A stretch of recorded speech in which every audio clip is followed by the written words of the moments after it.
All right, so part two. On the whole dying thing. Paramedics want to know what kind of drugs I'm on. Partner's telling him, no, she's not on any drugs. What the hell? And then immediately, they see that I'm not breathing. They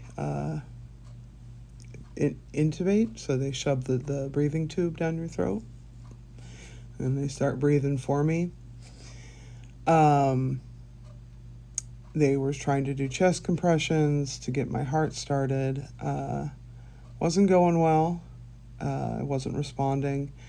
As the paramedic left, as they were, getting me in the ambulance and getting ready to take me to the hospital, they told my partner, hey, this doesn't look good.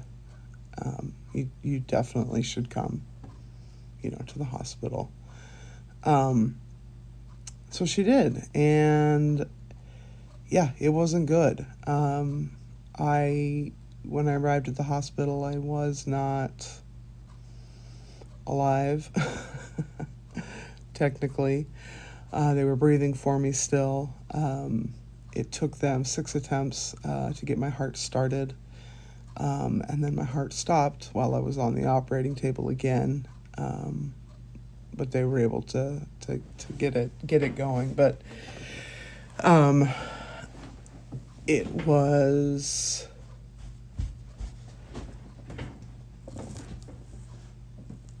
traumatic.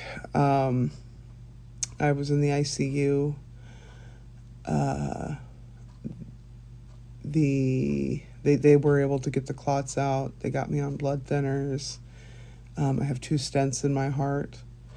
I was in a coma for 3 weeks. So after the whole dying and then essentially being brought back to life, yeah, it was 3 weeks.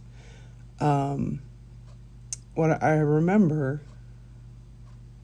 when they were waking me up, or I was waking up, I guess,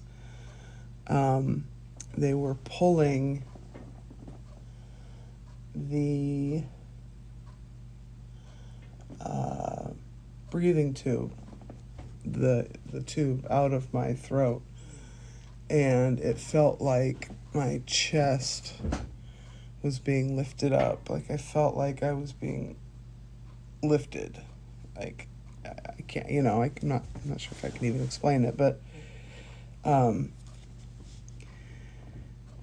breathing tube came out. I started to wake up. First thing I see is my partner. Looks like she's got purple hair. I try to talk, can't talk. My tongue was just messed up from having that breathing tube in for 3 weeks. I think I had been biting my tongue. I think I had been flailing around and doing stuff. And yeah, so when I open my eyes, I'm looking forward and I can see on the board, who the patient is. And then it said emergency contact, and it had my partner's name. So the partner had her name and her phone number, and I remember feeling so grateful, that the hospital was, recognized that. I mean, she's not my wife. We've just been partners for almost 20 years. That's all. But yeah, she was there every single day. She saved my life. If she would have left for work on time, I would not be here right now.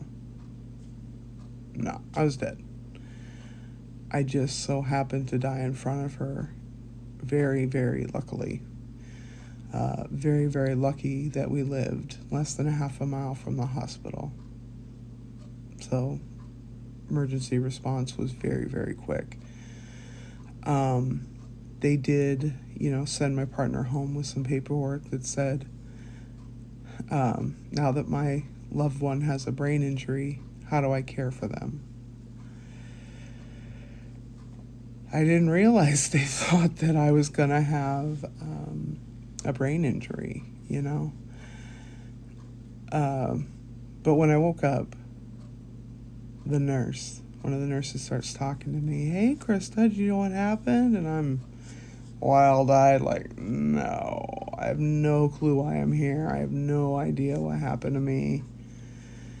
And, they start telling me. And then the nurse says, do you know where you are? I turn my head, look out the window. And yeah, I could see the main street that we live on, right? I could see it. And so I knew exactly, I was at the hospital that's right next to our house, and it has a name. So I start signing.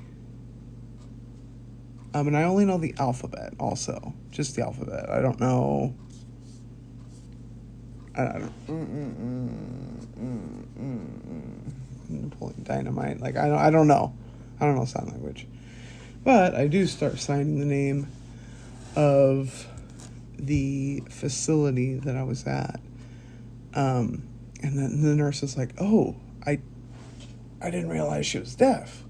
My partner's like, she's not deaf, but she can't talk, and I think she's signing. And she's like, oh yeah, she's just spelling out the name of this tower that we're in, which was a new tower that they built at the hospital. So I wasn't even saying the name of the hospital, I was saying the exact tower, the name of the tower that I was in.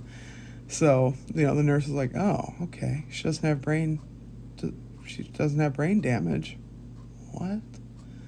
I remember hearing that and going, what the fuck? I had brain damage. Like, oh my God. 3 weeks in a coma, and I lived. I died a lot. And then I got to live.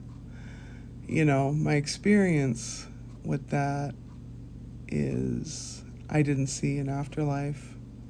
It was just went out, poop, black. I don't know if I believe in a heaven or a hell, but I definitely didn't go to either. I was just deleted, from society.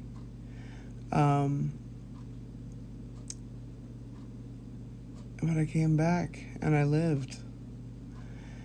The problem with living is when you die like that is that you have something that a lot of times will develop. It's called survivor's guilt.